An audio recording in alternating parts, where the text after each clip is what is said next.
Good morning, and thank you for joining me this morning to discuss our balanced scorecard strategy.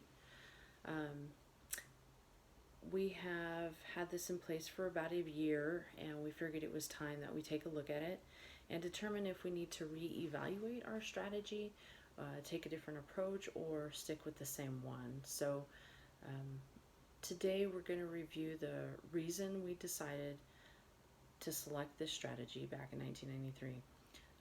Then we'll focus on the advantages and the disadvantages that we have seen from using the balanced scorecard.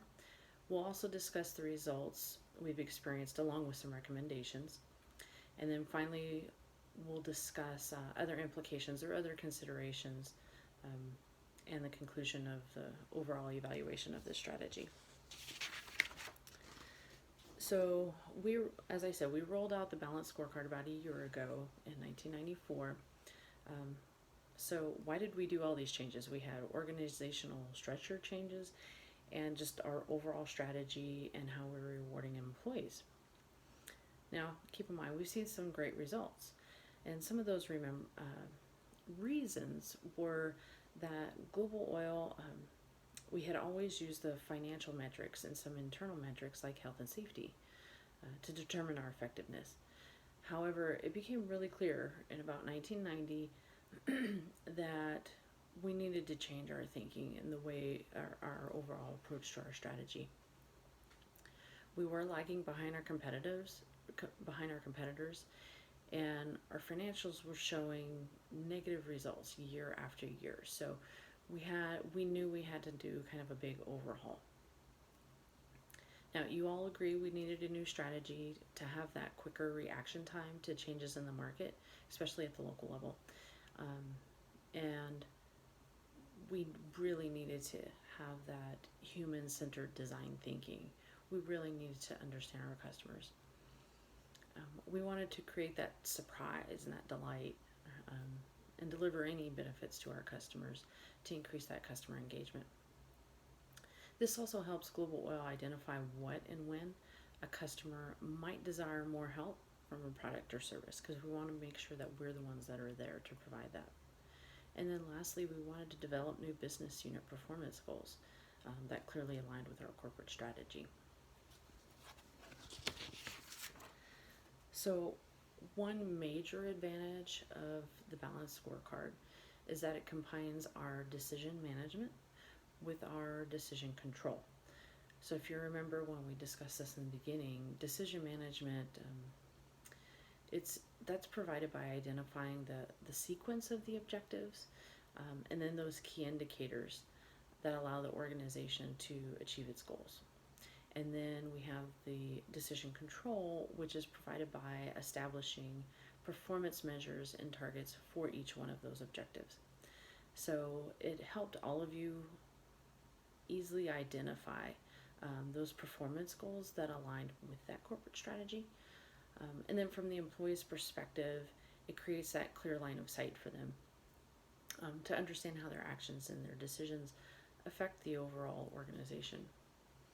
So through the organizational structure change and the implementation of those performance indicators, we have created that higher employee empowerment because we have assigned more decision rights to the employees. So another advantage is we can use the balanced scorecard for company-wide communication on performance of individuals as well, or individual units, as well as just the overall company. Using the balanced scorecard as a communication tool will help educate our employees on what business units affect how the different business units affect the company performance. So in order to keep our organizational performance balanced, as you can see from this picture on the slide, we need to consider who has the decision rights, how we evaluate that performance, and how we reward those for that performance. We must keep these three areas balanced because you don't want to have a toppling stool. So we have to make sure that we keep them balanced. And the balanced scorecard has helped us achieve that goal. We have gone beyond this as well because as I've said before, we're using the balanced scorecard as a communication tool with our employees as well as our shareholders. So that free flow of communication is key to an effective strategy execution of all of the organizational structure changes, as well as the implementation of the new strategy.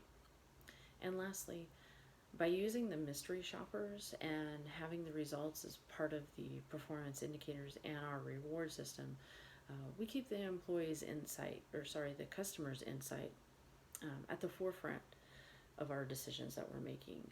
These customer insight evaluations help us understand what the customers do and think, and it helps us understand the situation that we need to face.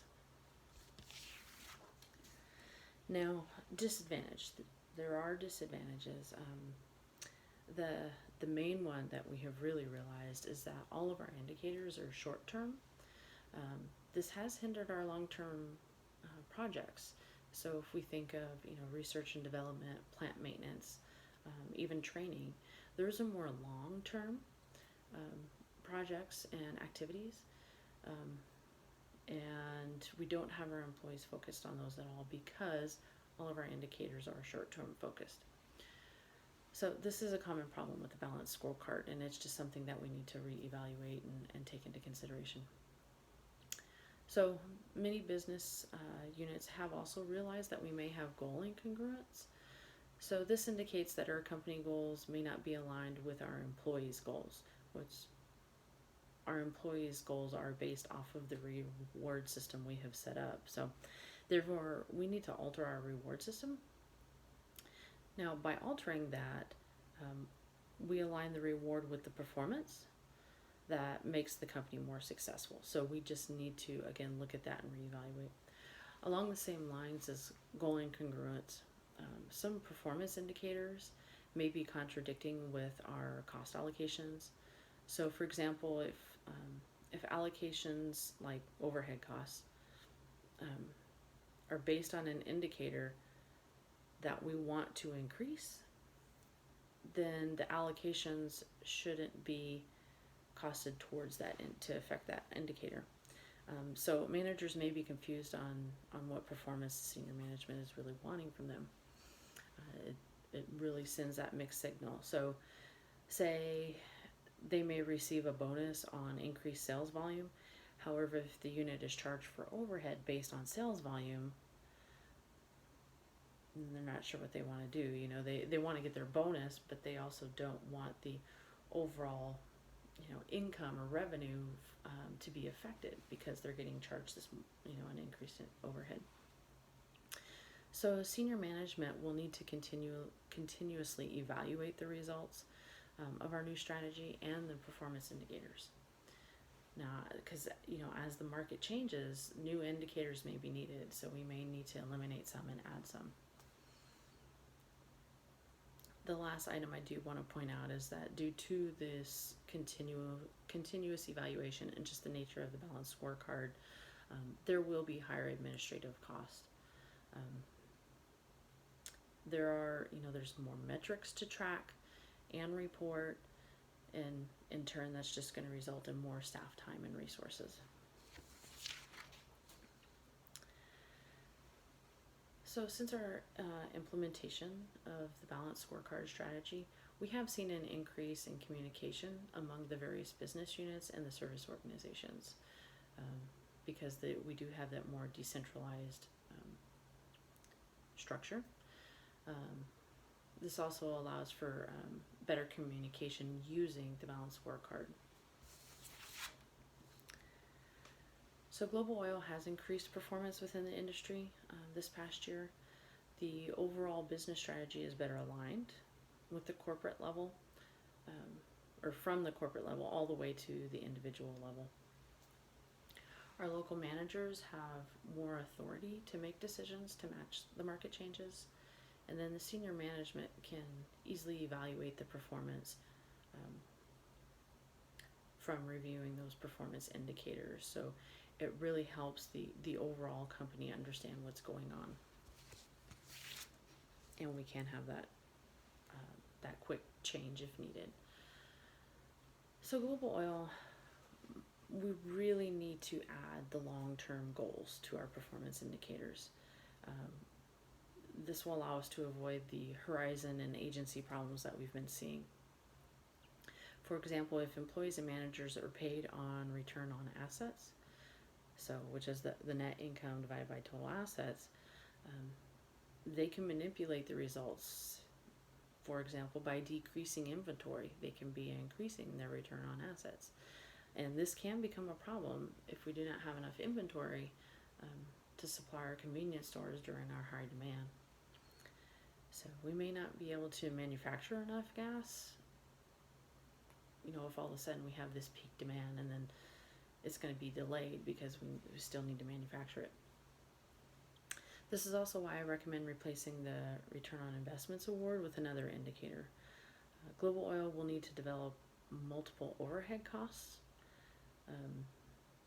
The reason for this is that we have manufacturing units, but then we have service companies. And so the overhead really affects these two types of organizations differently. And that really needs to be evaluated and resolved. We also need to evaluate how our current cost allocations and our absorption cost practices affect our net income. Since net income is part of the equation for return on investment as well as the earnings per share, we need to ensure that our accounting practices are not negatively impacting those the employee rewards. So, because if it is, we're not going to see the behaviors and the performance and ultimately overall company performance that we want. And then also, if we do alter these practices, then global oil may also need to update our budgeting and our forecasting process. So we're just going to have to see what things we need to change and then keep that in mind. So other indications or other implications that we need to consider is that our non-financial indicators may dilute our employees' attention on the financial indicators. Again, these are just things we need to keep kind of in the back of our mind as we're moving forward. Also, if the return on assets is kept as an indicator, you might want to consider going with a just-in-time inventory, because what this will do, this will eliminate the influence costs associated with employees and managers having discretion in decision making on inventory levels. It also, it keeps employees from manipulating those inventory levels to increase their bonuses. So the last implication that I do want to mention is that the performance indicators in which the employees and managers have no influence over really need to be eliminated. So for example, if employees are rewarded based on production levels, but they have no influence on how much is produced, then the indicator and the reward really are not going to increase our production. So it really needs to be eliminated. So in summary, since our performance this year has been positive, I recommend we continue using the balanced scorecard and continue to educate our staff on the process as well as the results. Global Oil needs to continue updating and reevaluating those performance indicators to improve our customer and employee engagement. We also need to keep that three-legged stool in mind. Remember the picture of the three legs. We need to keep that in mind to keep our organizational performance balanced. So now I'll go ahead and just open up to any questions.